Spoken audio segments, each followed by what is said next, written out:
people are actually swimming in this river right now. This is the Youghiogheny River. It's usually pretty shallow, but I wouldn't swim in it until at least mid-July. That water is pretty cold right now, even though it's 81 degrees out.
Welcome back to my channel, and welcome to the very first video in this series. And yeah, my hair looks like a total wreck.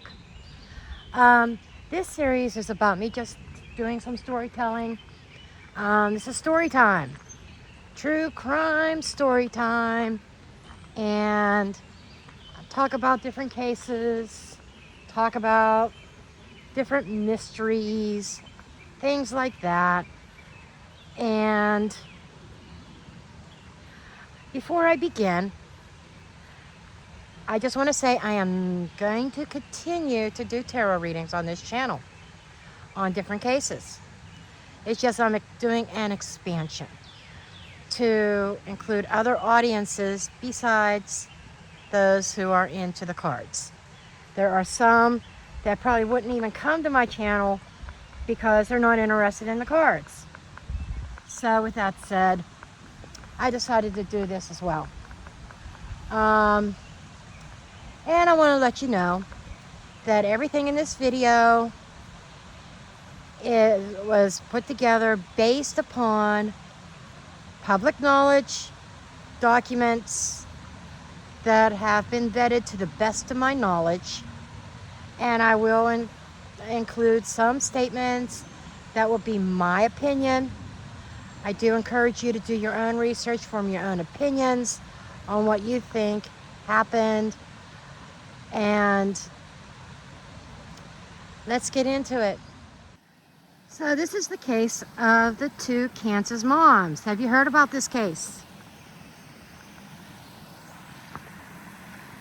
It is these two women, these two moms, is Veronica Butler, age 27, and Julian Kelle.y, age 39, from Kansas, Oklahoma.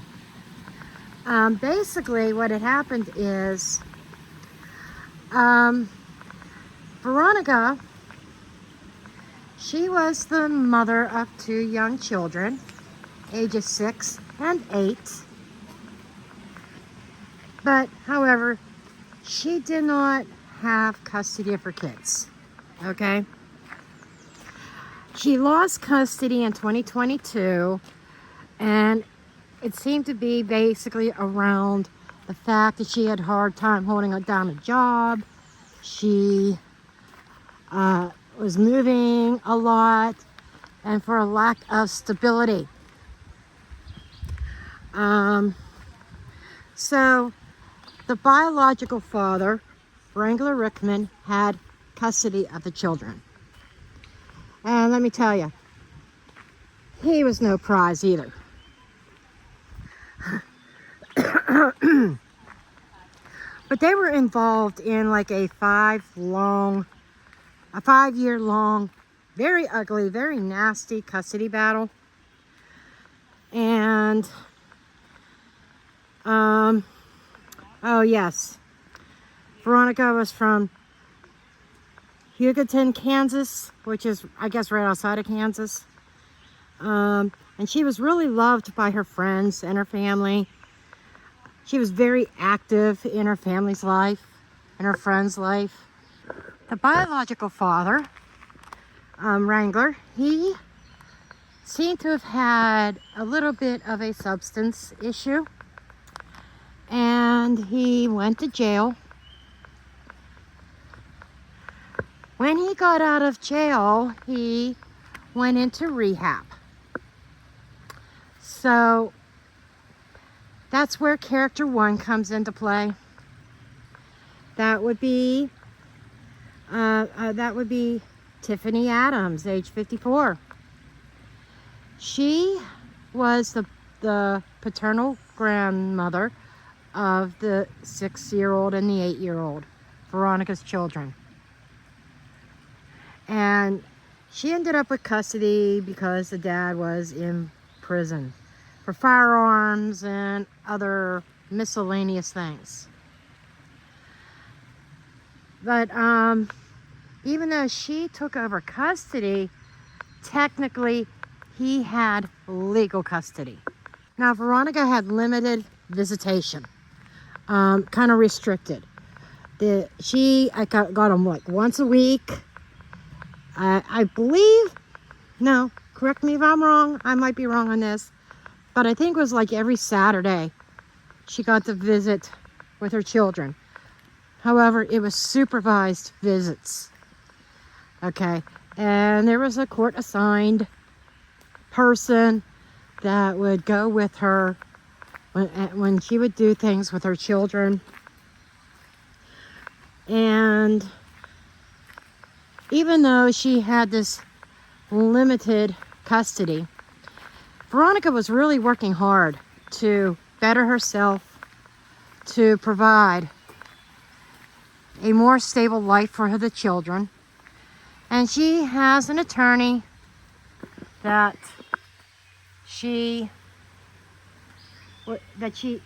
actually said, you know, she was fighting back, doing everything she needed to do to get full custody of her children. She wanted custody back really, really bad. In fact, her attorney filed a motion back in March to have Veronica's visitations, like give her more visitation rights, more privileges with her children. And there was a hearing that was actually set for April 17th. Now moving forward on the timeline.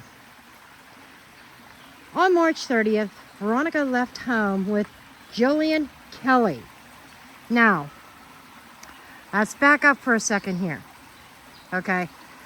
Julian Kelle.y was just a temporary chaperone. Okay. Basically, she was a fill-in for the regular supervisor. And Veronica needed to find somebody to fill in, to go with her and say, you know what, I need some help. I need to see my children. I want to go to this birthday party. She had plans to go to a birthday party that day with the kids. Can you go with me? Julian Kelle.y, she was the wife of a pastor. She was 39 years old. And she was a mother of 4 herself. And very trusted. So, of course, Veronica said, yeah, I'll do it. No problem. So, anyhow, on March 30th, Julian and Veronica set out to go pick up the kids, like I said. And the ironic thing is, like I said, Julian was to fill in.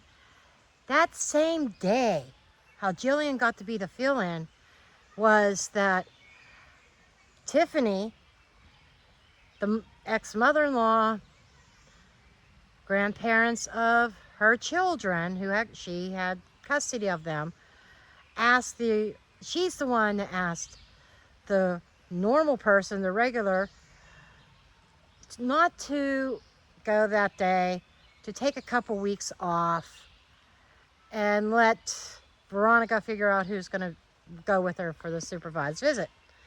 That's how Julian came into play. I mean, like I said, if somebody contacted you and said, hey, I need you to go with me on this appointment, I can't be alone, and you're a really good friend, good-hearted person, you're going to say yeah. Most people would.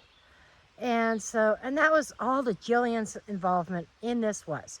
She was simply there to do a favor for Veronica so that Veronica can have visitation with her kids and so that they can go to this birthday party. So she did become she got court approved to be a court approved supervisor. So they were supposed to meet Tiffany, the grandma, at an abandoned gas station about 45 minutes away. Like I said, they had plans to go into this birthday party.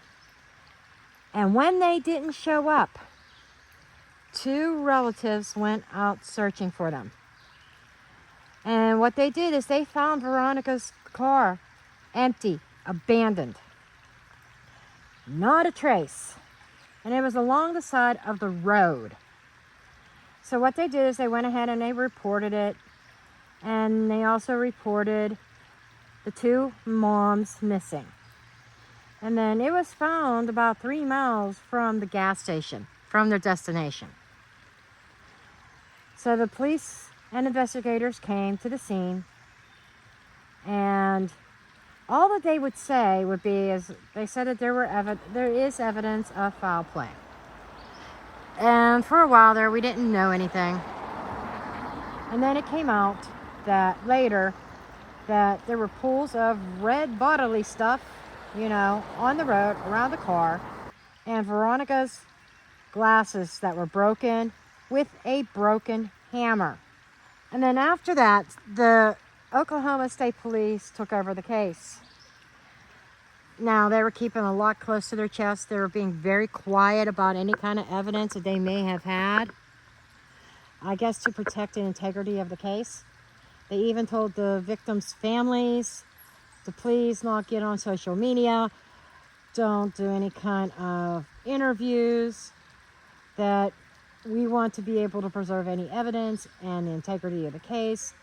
We don't want any kind of interference in our investigation, which that is understandable. Then there was no information until the probable cause affidavits and the search warrants. Then the media ate this up.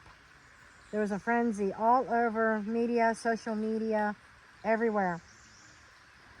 And on April 14th, there was a huge break in the case.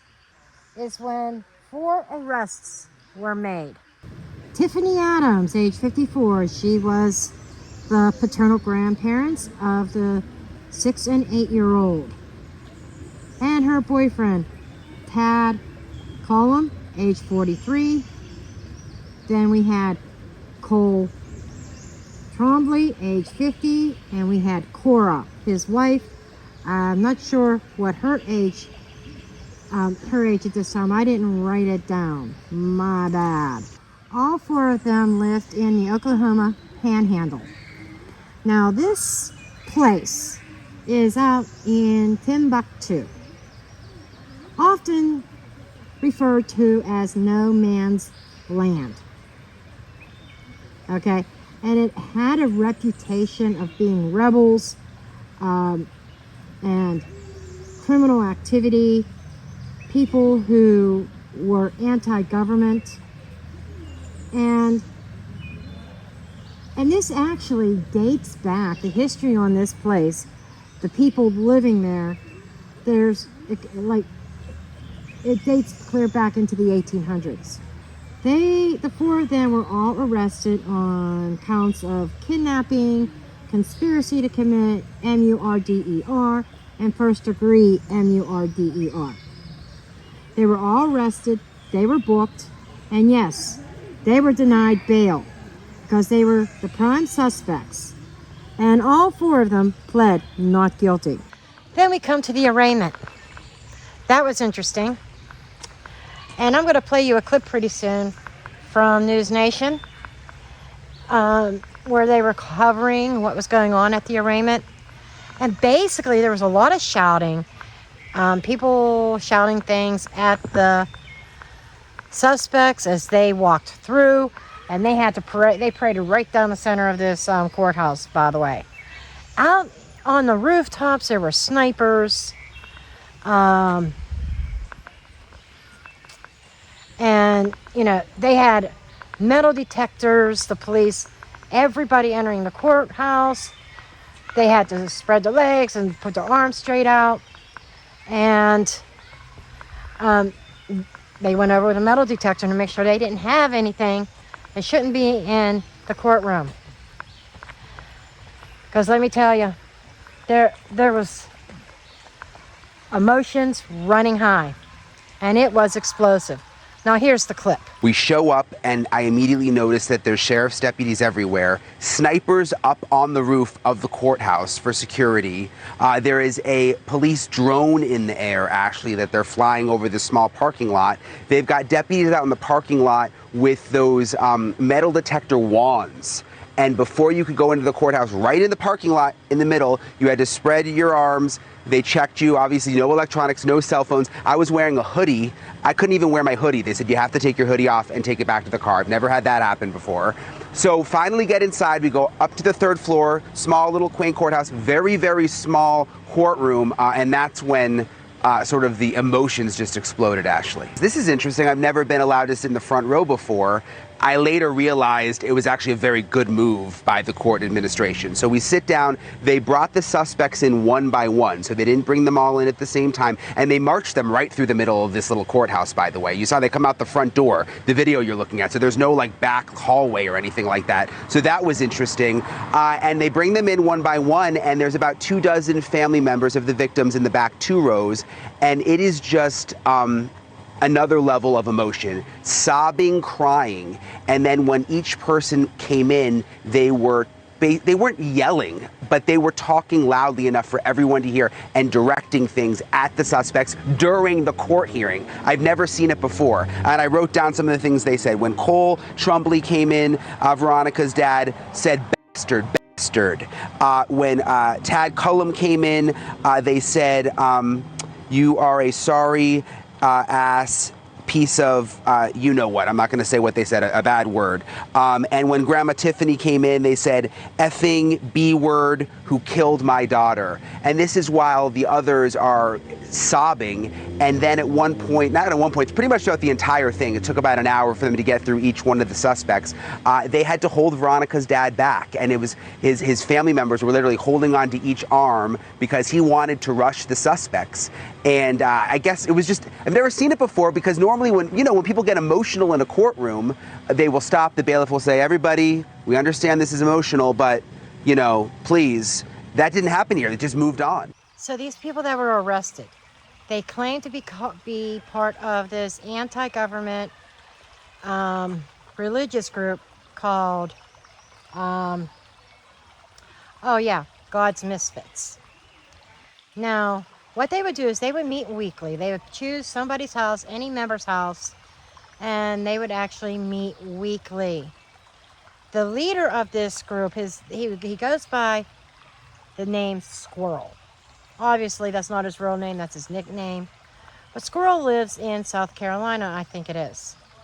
He was contacted, and Squirrel says that they aren't part of his group. He says that they do not worship or believe in the same God that he does. He won't claim them. He says he has no connection to them.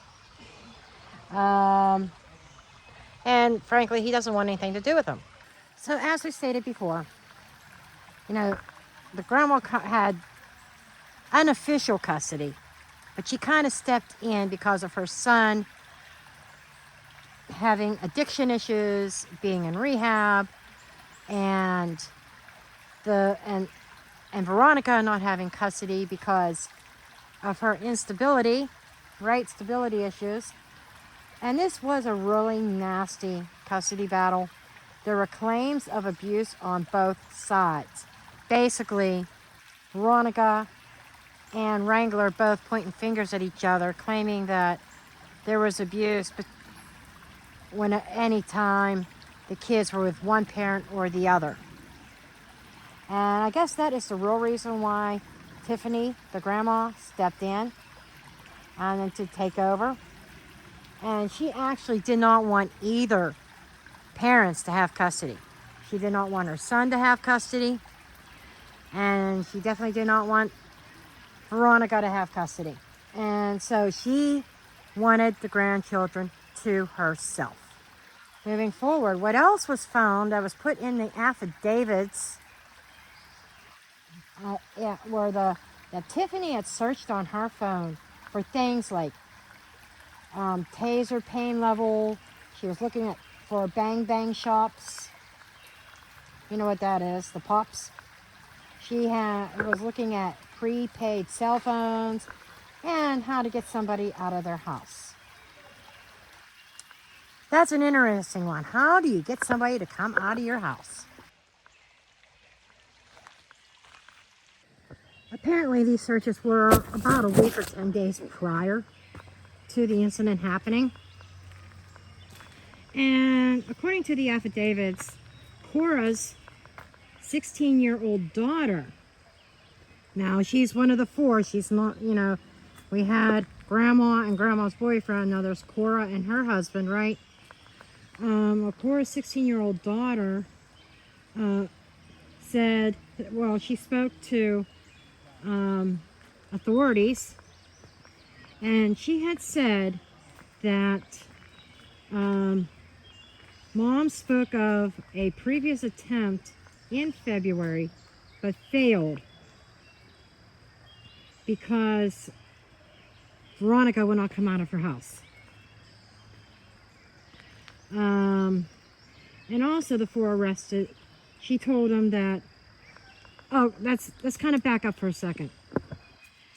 The four of them, the four that were arrested, apparently told the 16-year-old, I'm leaving her nameless. I think her name is out there, but she is still a minor, so I am having respect and not naming her by name, okay?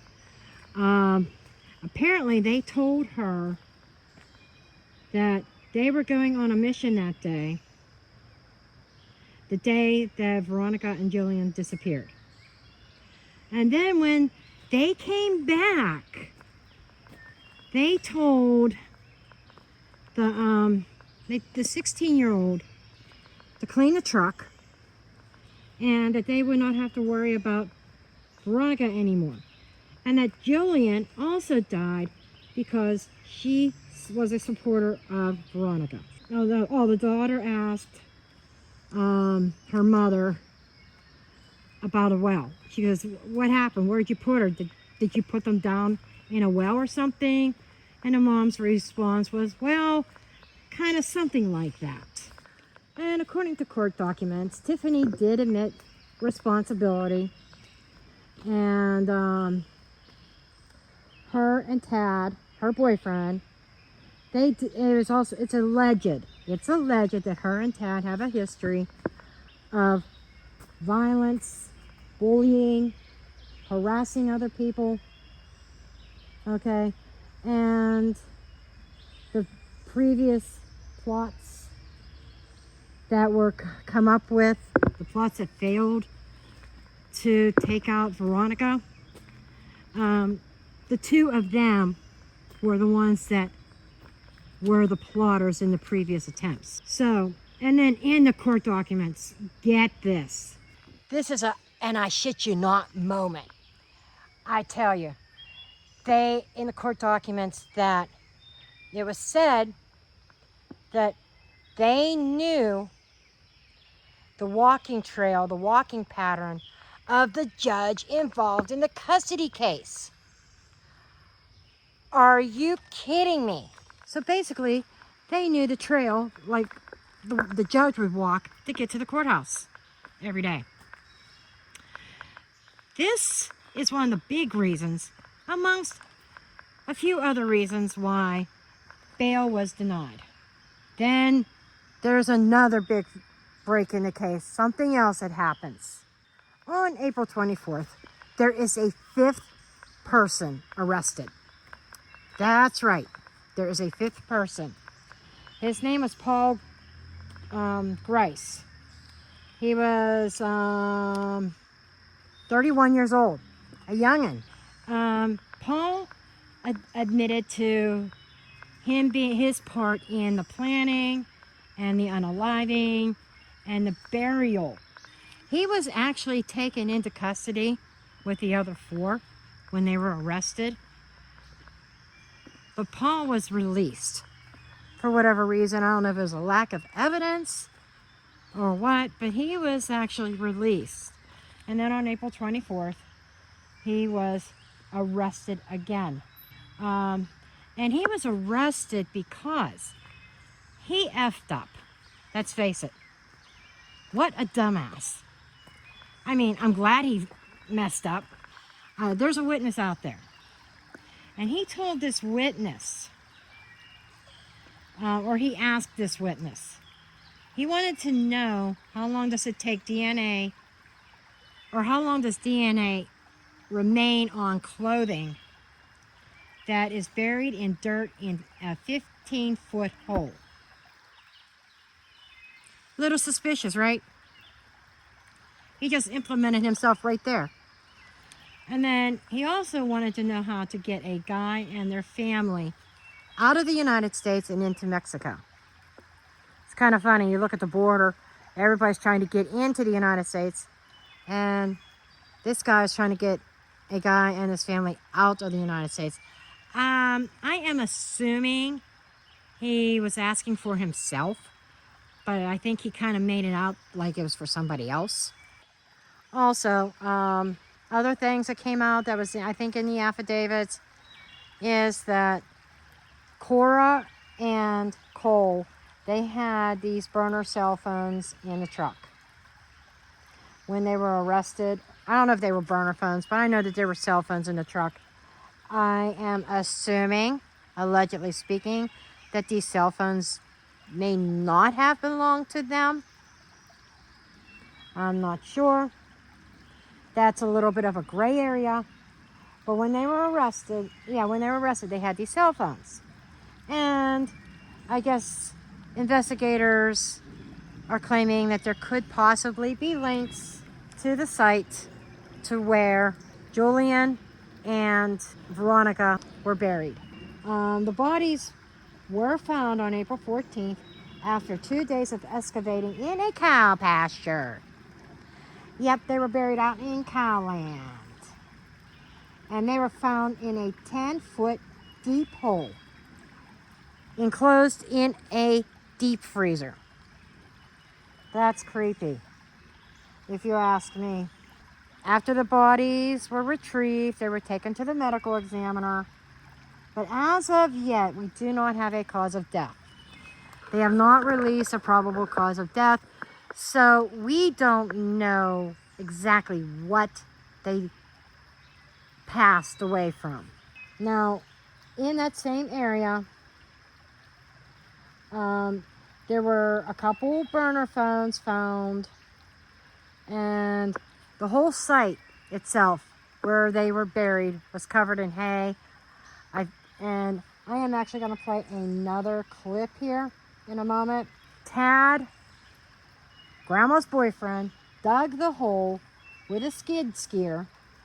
I guess the landowner where they buried the two, Tad would work for him, and he would run the skid steer for this landowner.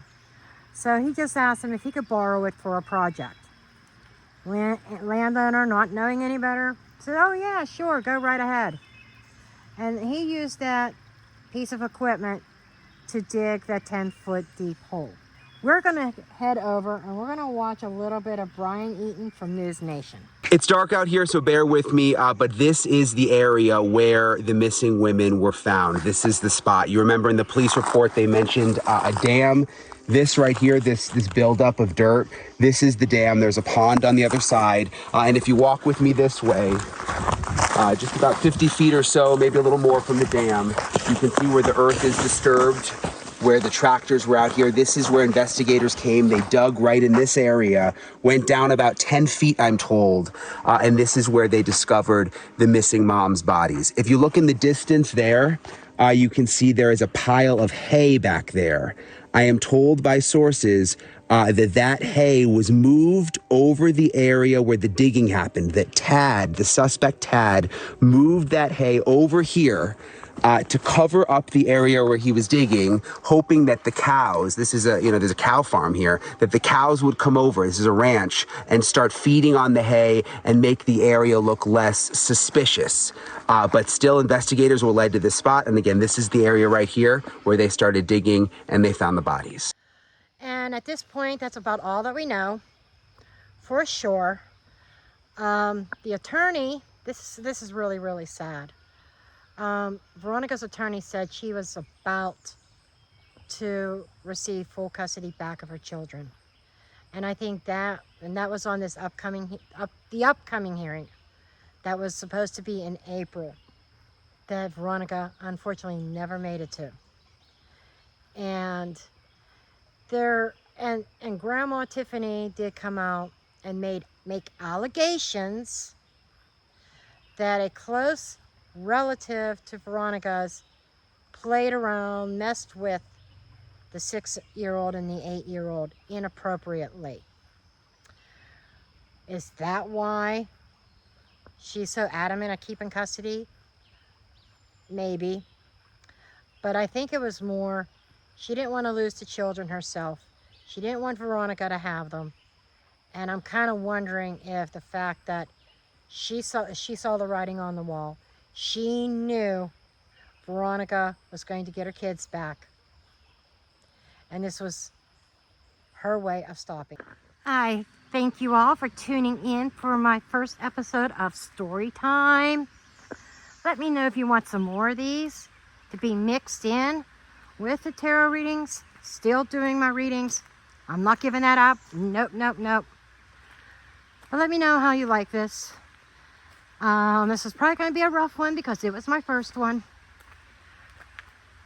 But it's time to head back to the car.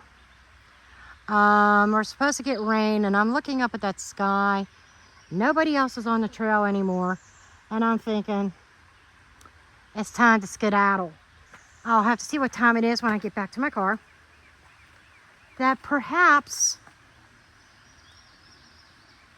maybe I'll sit at a picnic table and do some editing. So until next time, I love you all. And I hope you have a wonderful day. And you'll probably see some more nature footage in future videos when I do story time. I just had a blast. I loved walking on the trail, listening to the water. It is so calming and so soothing. So, yeah, I need to come up with an intro for this, don't I? I got a lot of editing to do. I was hoping to get this out tonight, but it might not be until tomorrow. Well, you'll see it when you see it. I know, I was saying goodbye. Okay.